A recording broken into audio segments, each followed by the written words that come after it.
Hey guys, welcome back. I know once again it's taken me forever to do an update for you guys. It's been a pretty rough couple of weeks. Not trying to make excuses because I'm always full of excuses when I say that I'm late. But when I tell you guys how the last couple of weeks have been, you'll be like, oh, that really sucks. So let's just go ahead and get into it. Let's do this.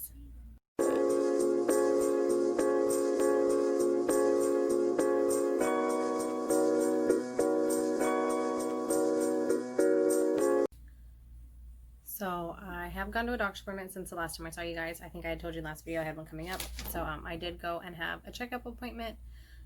So I will share with you guys how that went. I obviously didn't get to record during the appointment because of doctor-patient confidentiality, and my intended parents or my intended mother was on the phone. So we keep a lot of it private, but I will share with you the very little that I did record. So I am at my doctor's appointment. I'm waiting for my doctor to come in. I believe he's filling discharge papers for another patient, and then he should be right in. We're gonna go ahead and check out baby, look at baby, hopefully get some measurements and how much baby weighs. I'm gonna call my IM once my doctor's in the room. And then so she's able to hear everything. The goal is to video chat during these appointments, but I can never get Wi-Fi signal in here.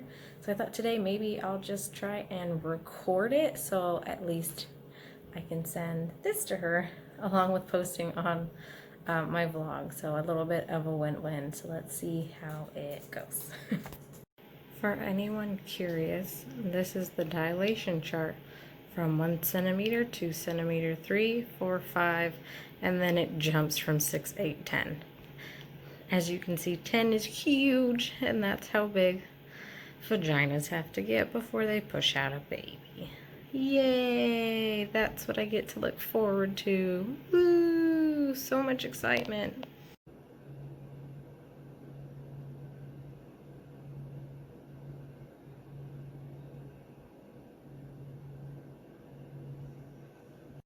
So, as you can see, I didn't get a whole lot recorded because once I call my IM, I can't record or post.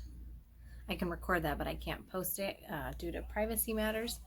So I ended up just not recording. I ended up just calling her so doctor and her could talk back and forth. We did start discussing my induction date, birth plan. So we didn't get to do too much into detail with that because doctor wants to wait till I'm further along. My next appointment is next week, and we should hopefully be able to discuss it then. I'll be 34 weeks at my next appointment, and 34, 35 is when he starts checking dilation. We start going into that. So, yay! As you can see from the dilation chart from that last clip, your cervix gets like ridiculously huge. My cervix typically progresses fairly quickly. So I'm excited to see if anything has happened yet, though 34, 35 weeks is kind of early to dilate. I usually start dilating around 35, 36. Anyways, I have Braxton Hicks right now like crazy. They're progressively getting more frequent and a little stronger and lasting a little bit longer. Nowhere near labor. These are totally normal. Extremely annoying. Totally normal, but they are happening more frequently. So I am curious to see if they are doing anything and if my cervix is starting to dilate or efface.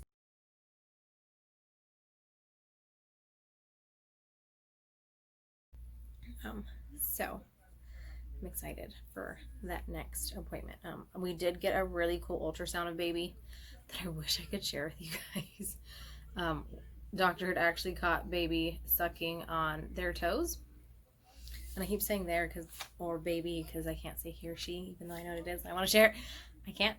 It sucks. But baby was sucking on its toes, and it was just super cute. Baby would take the toes out of its mouth and like do this yawn face, almost like it was disgusted with how its toes tasted.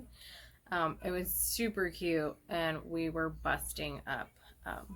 This is a really good doctor's appointment. So that is where we are at now. I'm 31 and a half, almost 32 weeks pregnant.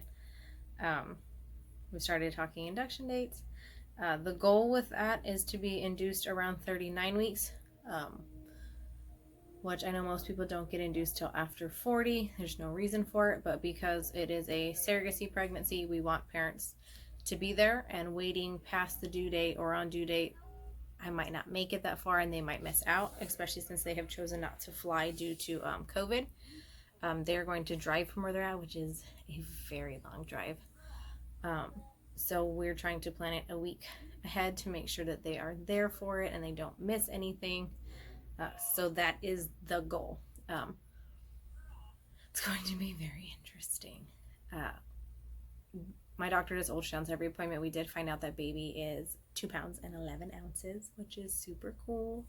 And baby's going really good.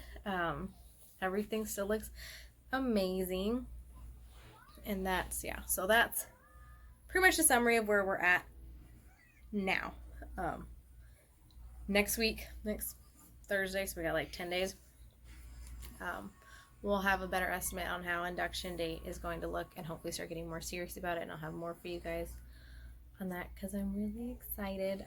If you watched my birth vlog, then you saw that I was induced with 2 of my 3 kids, so I'm pretty familiar with the induction process, so I'm pretty excited for it, and I'm really excited that mom should hopefully be there as long as baby stays there till 39 weeks. But yeah, so looking good. I'll give you guys a shot of the belly, how it's going, because it is getting awfully large these days. I still have a belly button, which by this point I don't usually have a belly button with my kids at this point. It's usually flat, and then by like 36 weeks it starts sticking out. Surprisingly, it's still a hole, and I still have a belly button. My belly is definitely smaller with this pregnancy than with any of my kids. My weight gain has been pretty persistent and similar to how it was with my son. With my girls, I gained a lot more weight. But, so yeah. Still tiny belly. It's definitely different. If you follow me on Instagram, you've seen my belly comparisons on where I was at with my kids versus Suro baby, and it's super weird just how different every belly is. I find it just truly fascinating. So if you haven't seen it, go and look at my Instagram at Suro Mom Journey. It'll be in the information below, and you can see it because I just think it's so crazy. But yeah, so that is my most current update. Now to explain to you guys why this is so late and what happened the last couple weeks and why I suck. So as you guys know, we are in the middle of a pandemic with COVID-19, coronavirus, whatever you would like to call it. And my husband ended up coming up positive with it. So we were dealing with that, which can be very scary, not just for us, but for my intended parents, because I'm carrying their baby and now it makes me exposed. So it was just a really big mess. Really just, it was rough. My husband is fine. He was fine during the whole COVID thing. On my birthday was earlier this month, we had done takeout and had dinner and tried to celebrate the best that we could. And later that night, he had gotten a 100.9 fever. And I kind of just thought, like, maybe he had food poisoning. I don't know. I don't think you get fevers from food poisoning, but he was totally fine all day. And then when we went to bed, he was, like, sweating profusely. And I was just like, you okay? And I took his temperature, and I was like, it's not bad. It's really low-grade fever. He took some Tylenol and he went to sleep, and he woke up the next morning and he was fine. And we just didn't think anything of it. Kind of just assumed that he got food poisoning, or maybe he just had like a night cold. I know that's like a thing for like small children. But we're just like, okay, and kind of moved on with it. The following week, his grandfather ended up feeling really weak and having a hard time breathing. And my husband works with his grandfather once a week. They work at the same place. They see each other once a week. I'm not saying they work with each other. They see each other for 5, maybe 10 minutes max. It's pretty much in passing exchange of equipment because they do security, and then that's it. But because he was exposed, my husband was like, you know what? Maybe I should get tested. Like, my grandpa's not feeling well. He's going to get tested. Maybe I should go and get tested. His grandpa ended up getting the results the same day because he went to ER and he came out positive. So then my husband was like, yeah, I'm definitely going in tomorrow morning. And my husband ended up going in, and we got his results back like 5 days later. The results that come back take forever. If you're not dying, these results take forever to come back. So he finally got them back, and at this point he hadn't had symptoms for a week. Like, he's been totally fine, and it came back positive, and they're like, you need to quarantine 4 to 7 days after your last symptom. And he's like, it's already been, like, y'all took so long to send me these results. It's already been 4 to 7 days since my last symptom. So he continued to go to work and had no idea that he had it. No idea what to do at that point because his paper said only 4 to 7 days wasn't a big deal.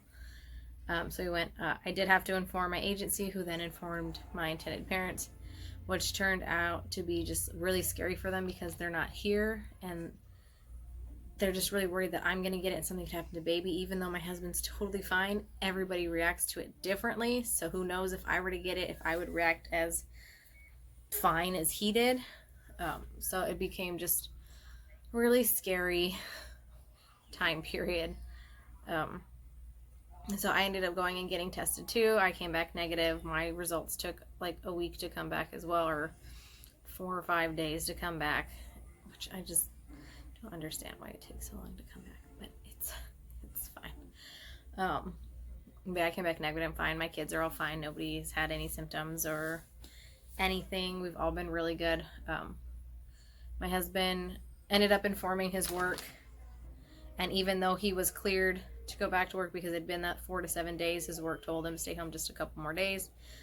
He ended up having to get a paper from our county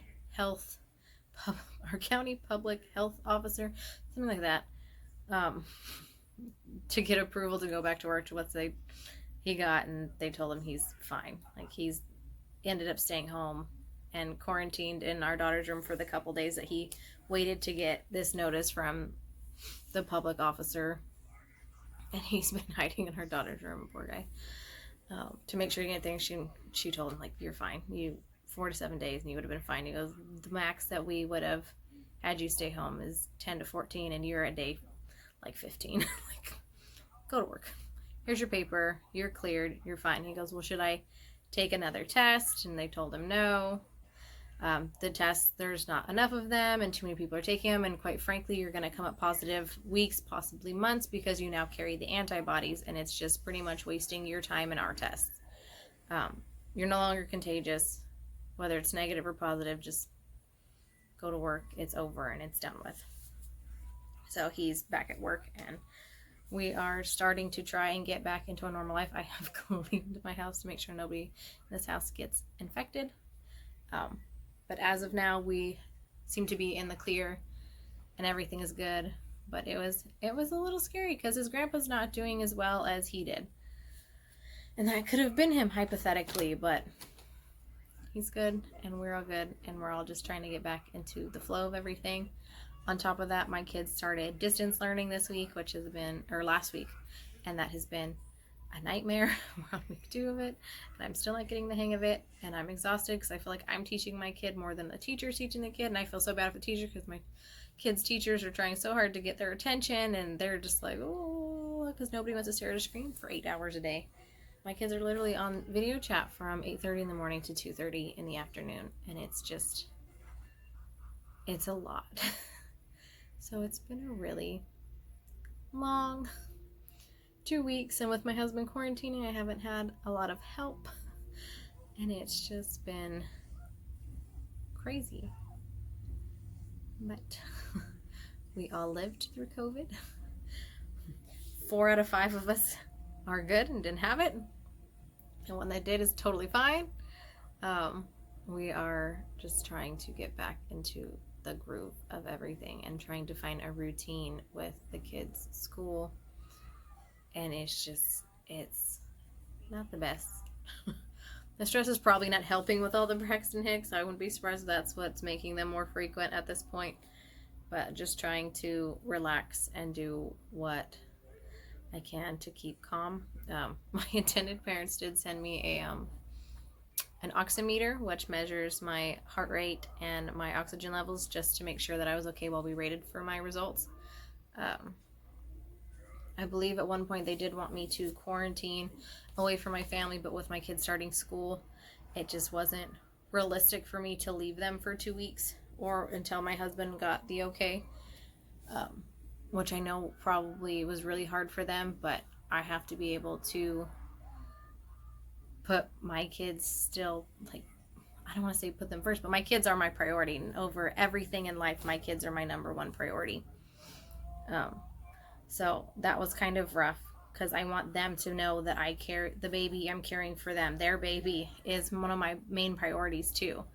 But I can't just leave my kids and like they have my husband's quarantined, like there's nobody to teach him or watch him. It just wasn't realistic at this moment in time. Though I probably could have used 2 weeks away, because they're driving me absolutely crazy. But I started measuring my oxygen levels, my heart rate, taking my temperature daily, and just kind of trying to do whatever I could to keep their minds at ease, sending information to my agency every morning to send to them, and then just check-ins. So it was a pretty scary couple weeks, but we're finally coming out of it. And I'm exhausted, and I have to sneeze. Hang on. Sorry. My cat was laying on the sheet before I put it up, and there's like cat fur all over it, and it's making me sneeze like crazy. And ring in the baby. Hang on. So, yeah, that is my most recent update for you guys. Crazy COVID. Baby's doing great. Lots of Braxton Hicks. I just want to be 36 to 40 weeks and have this baby and take a long night of sleep. I get up and pee every probably 2 hours at this point. I just want to sleep. I miss sleep, and I'm really excited to give baby to their parents so I can go back to sleeping. But yeah, so that is where we are at. I'm going to go handle my very cranky toddler and try and get some sleep before I get up and have to do another ridiculous amount of hours with my children in their distance learning. For those of you doing distance learning with your children, good luck, and I wish you the best. And thank you guys for watching. Remember, if you have any questions, concerns, etc., you can message me on here, comment on here, or hit me up on my Instagram at SarahMomJourney. Don't forget to like and subscribe to continue to follow along, and I will see you guys at my next update, which I'm going to say will be sooner than how long it took me to post this one, but that's probably a lie, and it'll probably take me forever again. But thank you for all of the love, and I appreciate you guys. Bye.